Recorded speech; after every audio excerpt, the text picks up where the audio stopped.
Hello and welcome to this video. We're going to look at the poll add-on for gravity forms.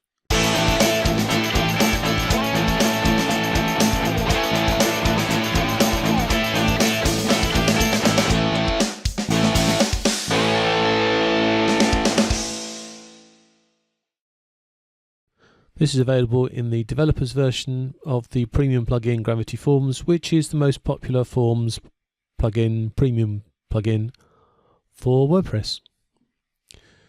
And I've set up a sample poll and some results and a page with the content in it. So let's just view the page and show you what it is.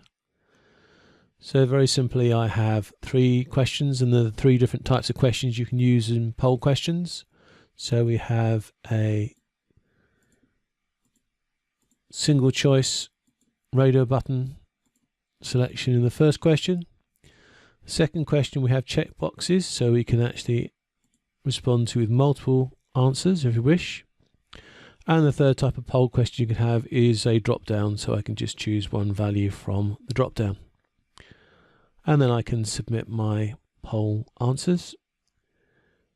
And we have it set up at the moment to show the results after you've given the answers. So you can see that 22%, 2 responses for the first choice, 78% or 7 responses for the second choice. And then the second question, we've got the results, and again the third question. This is an option, as I said, so you don't have to give away the poll answers if you don't want to. But it is a neat opportunity to give the results back to customers or clients or whatever you're polling. So let's have a look at the example of the poll to see how easy it is to set up. Like all Gravity Forms creations, we have some sections at the side here: standard, advanced, post and pricing fields. In the advanced field, we have a new button called poll, and that's where these questions come from. So if I click on poll, it will add a new question to the bottom of my poll. So scroll down to the bottom of the form, and there's my last item, which is the new one. So I have a question I can put in. Let's get out of the way. I've got my choice of the radio buttons, the drop down, or the checkboxes. Radio buttons, I think, is the most common one. So we can take items away by pressing the minus. We can move them around by lifting them up. We can add a new one by pressing the plus. And we also have the ability to add other as a choice, which is quite neat. So people can put in a textual answer instead. We can set the order to be randomized for these choices to try not to have some sort of slew benefit for the first question being the most answered or whatever. We can also force questions to be answered by required, and these are settings which are in every single question.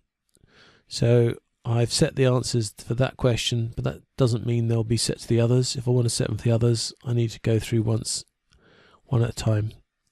So I can randomize these.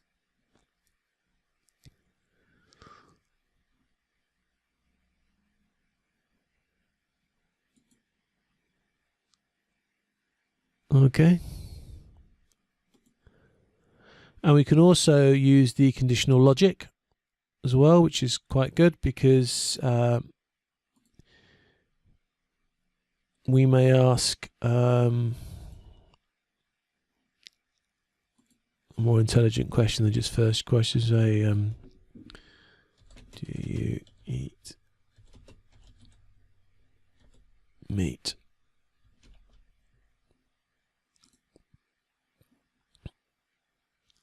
And the answer would be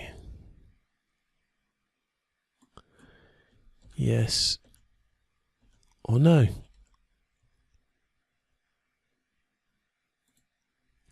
And then we could ask another question in the poll after that.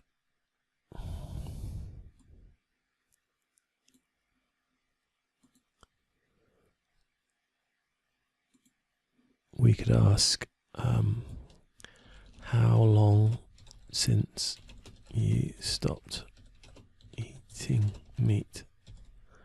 Alright, so I could say never eaten meat. Oops. Within the last 5 years.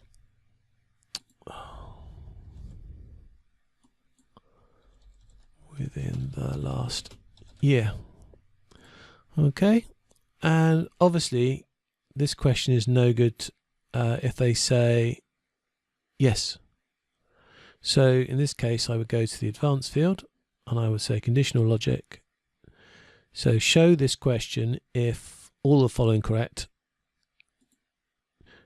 Do you eat meat is no. Okay, update. So we can preview the question to make sure it's set up the way we wanted it to be. So if I say yes, nothing happens. If I say no, the other question appears, you see. If I say yes, it goes away again. And while I haven't selected, it's still not there. And here's my question here. You see it's been sorted by the random. So the other question is in the middle. This one's been randomized. No, it hasn't been randomized. I don't think we are. I thought it would be randomized. This one's randomized. If I refresh, I should get it in a different order, I expect. Yep, there we are. You see, that's randomized. And let's close that preview. So that's the way you create your poll. You can have as many questions as you like. You can even have you could use the page function, which puts a page break in the middle of the content, which again you can, like everything else, you can pick up and move around. So I can break the questionnaire up into pages. And then once it's all finished, I can look at my results. I'm going to leave. I don't want to save this changes. Thank you. So here's the results of all the times I've added data. Obviously, I've added a new question, which skews the results slightly, but there are no entries for those questions because I haven't actually used the questionnaire since that time. If you're running a poll over a long time, you can also use the date range feature to pull up just the results from a certain date range. So that's the poll add-on for Gravity Forms. It's a jolly useful piece of code, and I actually use it quite often now. When I want to know something, I want some feedback from users or customers, this is a great way of doing it. Maybe add it in your shopping cart process towards the end, or put a link in an email to people after a period of time. When I'm thinking of releasing new plugin or new features, I might well send an email out to my customers who are using the plugin already and give them a poll to see what features are most needed. So thank you for watching, and don't forget a thumbs up if you liked it, thumbs down if you thought I could have done better. Please feel free to comment, and don't forget to make sure you're subscribed to the channel. Thank you very much. For more info, visit wpbusinessclub.com.